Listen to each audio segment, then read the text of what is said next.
BTech BSc agriculture join అవ్వాలనుకుంటున్నారా? తెలుగు వారు ఎక్కువగా చదువుతున్న యూనివర్సిటీ ఐటీఎం యూనివర్సిటీ గ్వాలియర్.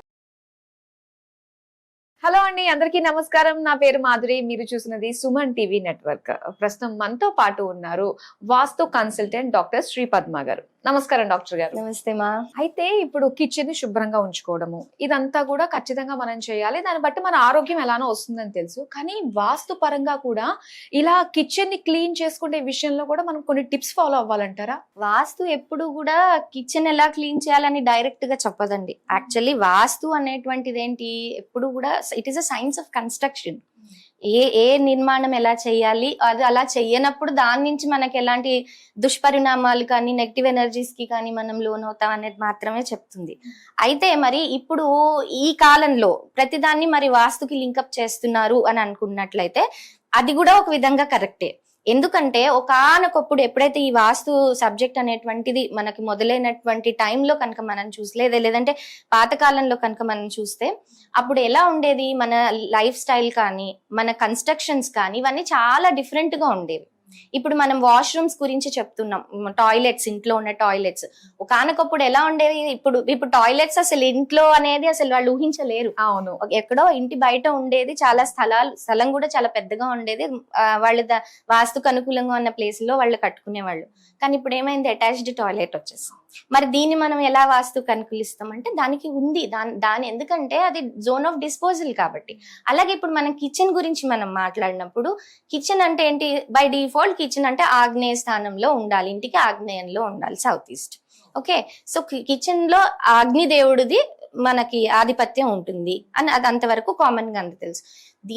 దీని తర్వాత మనం తెలుసుకోవాల్సింది ఏంటి, అక్కడ శుక్రుడికి కూడా స్థానం ఉంటుంది, శుక్రాధిపత్యం కూడా ఉంటుంది. శుక్రుడు వీనస్ అంటే ఏంటి, ప్లెజర్స్ ని ఇచ్చేవాడు. మనకిప్పుడు మనకి ఎంత ఉంది, మనకి ఎంత లేదు అనేది పక్కన పెడితే ప్రతి మనిషి ఆఫ్టర్ మన బేసిక్ నెసెసిటీస్ ఏంటి, ఫుడ్, క్లోదింగ్, షెల్టర్, ఈ 3 నెసెసిటీస్ అయ్యాక మనిషి ఆలోచించేది ఏంటి, లగ్జరీస్ గురించి. నేను ఎలా సుఖపడతాను, మా పెళ్ళం పిల్లల్ని ఎలా సుఖపెట్టిస్తాను, లేదంటే నా పిల్లలు ఎలా ప్రయోజకులు అవుతారు, ఇవి ఆలోచిస్తారు కంపల్సరీ. సో ఇవన్నీ ఎక్కడి నుంచి వస్తాయి, మనకి శుక్రుడు బాగుంటేనే వస్తాయి. అంటే మీరు కిచెన్ శుభ్రంగా పెట్టుకోవాలి అంటే కిచెన్ ఒకటి శుభ్రంగా పెట్టుకున్నాం, ఇల్లు శుభ్రంగా పెట్టుకోలేదని కాదు. అయితే మెయిన్ ఏదైతే ఉంటుందో అది అక్కడి నుంచి జనరేట్ అవుతుంది. రెండోది ఏంటి, లిక్విడ్ క్యాష్. ఇప్పుడు మనకి పేటిఎంలు, ఏటీఎంలు ఇవన్నీ వచ్చేసాయి మనకి. సో మనకి చేతిలో డబ్బులు ఉండట్లే, అదొకటి మైనస్ పాయింట్ ఇక్కడ.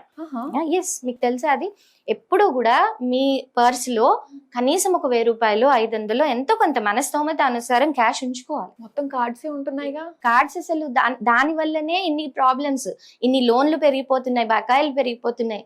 ఒక 1000 రూపాయలు, 500 ఎంతో కొంత మీ క్యాష్ ని ఎప్పుడు కూడా, అది చేంజ్ రూపంలో కావచ్చు, నోట్ల రూపంలో కావచ్చు, ఎప్పుడు పెట్టుకోండి. ఓన్లీ కార్డ్స్ పెట్టుకుని తిరిగే వాళ్ళకి చూడండి, వాళ్ళ పేర్ల మీద ఆస్తులు ఉంటాయి, వాళ్ళ పేర్ల మీద అన్ని ఉంటాయి, కానీ వాళ్ళకి డే టు డే లైఫ్ నడవటం చాలా టైట్ అయిపోతుంది. సో ఈ టైట్ నుంచి మనం బయటికి రావాలంటే క్యాష్ ని చేతిలో ఉంచుకోవాలి, కొంత క్యాష్ అయినా ఉండాలి. నిజంగా తెలియదండి, ఇది చాలా ఇంపార్టెంట్, చాలా మందికి తెలియని విషయం. అయితే ఏంటంటే పర్సులో లక్షలు పెట్టుకుని తిరగమని కాదు, ఎంతో కొంత ఒక 1000 రూపాయలు, 500 ఎంతో కొంత ఆ క్యాష్ ని మళ్ళీ ఎక్కడో మనం ఏ మార్కెట్ కు వెళ్తాం, ఏ కూరగాయలో కొంటాం, లేదంటే ఒక పచారీ కొట్టుకు వెళ్తాం, ఒక సూపర్ మార్కెట్కి వెళ్తాం, ఎక్కడికి వెళ్తాం, అక్కడ ఒకటి మార్చుకోండి. అది టర్న్ తిరుగుతూ ఉండాలి. సో ఇక్కడ క్లీనింగ్ టిప్స్ విషయానికి, కిచెన్ కి వచ్చేసరికి చాలా సార్లు ఏం చేస్తున్నారు, క్లటర్ అంటే చెత్తని పోగేస్తున్నారు, వాళ్ళకే తెలియకుండా చెత్తని పోగేస్తారు. కవర్స్ ఎంత వచ్చినా కూడా దాస్తున్నాం. ఎస్, ఇప్పుడు ఏమైపోతుందంటే రీసెంట్ గా నేను ఒక సైట్ విజిట్ కి వెళ్ళినప్పుడు ఆవిడకి చిన్న చిన్న బాక్స్లు అంటే చాలా ఇష్టం. సో వాళ్ళు దాదాపుగా ఒక 3 సంవత్సరాల నుంచి వాళ్ళు బయట నుంచి తెచ్చుకున్నవి ఫుడ్ ఐటమ్స్ ఏవైనా ఉంటే బాక్సులు ఇస్తారు కదా, ఆ బాక్సులు అన్ని కడిగేసి నీట్ చేసేసి ఆవిడ పైన షెల్ఫ్ లో పెట్టేస్తుంది. అవన్నీ తీస్తే కనీసం 3 బస్తాల బాక్సెస్ వస్తాయి. ఎందుకంటే ఇన్ని బాక్సులు పేర్చారు మీరు, మరి అది మనకి ఎంతవరకు ఉపయోగపడుతుంది, మీకు వాడుతున్నారా అంటే లేదండి, నాకు వాటిని చూస్తుంటే చాలా హ్యాపీగా అనిపిస్తుంది, అందుకే పెట్టాను. మరి సంవత్సరంలో ఎన్నిసార్లు క్లీన్ చేస్తారంటే అప్పుడు 3 ఏళ్ల క్రితం పెట్టానండి, అక్కడ ముట్టుకోం కదా, అందుకే అలా పెట్టాను. అయ్యో, ఇది నెగిటివ్ ఎనర్జీస్ రావటానికి ఫస్ట్ రీజన్. ఒకనొకప్పుడు మన పెద్దవాళ్ళు ఇత్తడి గిన్నెలు, రాగి వస్తువులు, ఇవన్నీ చాలా పెద్ద పెద్ద భోషాణాలు ఇవన్నీ ఇచ్చేవాళ్ళు.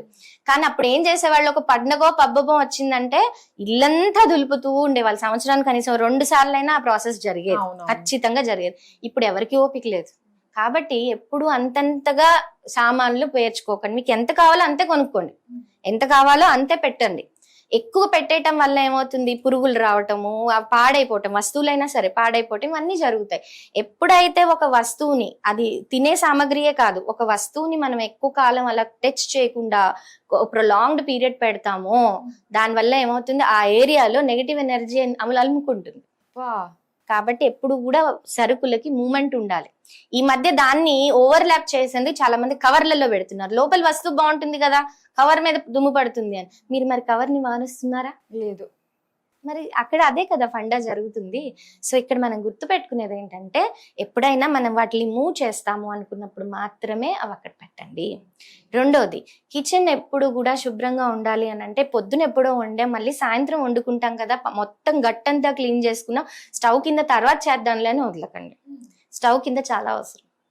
స్టవ్ కింద చాలా మటుకు అశ్రద్ధతో మొత్తం క్లీన్ చేస్తున్నారు, కానీ స్టవ్ కిందన ఆ చెత్త చెదారం అంతా అలాగే పొంగిపోయిన పాల మరకలు అన్ని అలాగే ఉండిపోతాయి.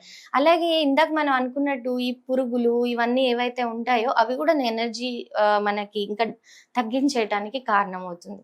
స్పైడర్ వెబ్స్ అంటే బూజులు మాత్రం ఎప్పుడు పట్టనేది. అది కిచెనే కాదు, ఇంట్లో కూడా బూజు అనేది పనికిరాదు.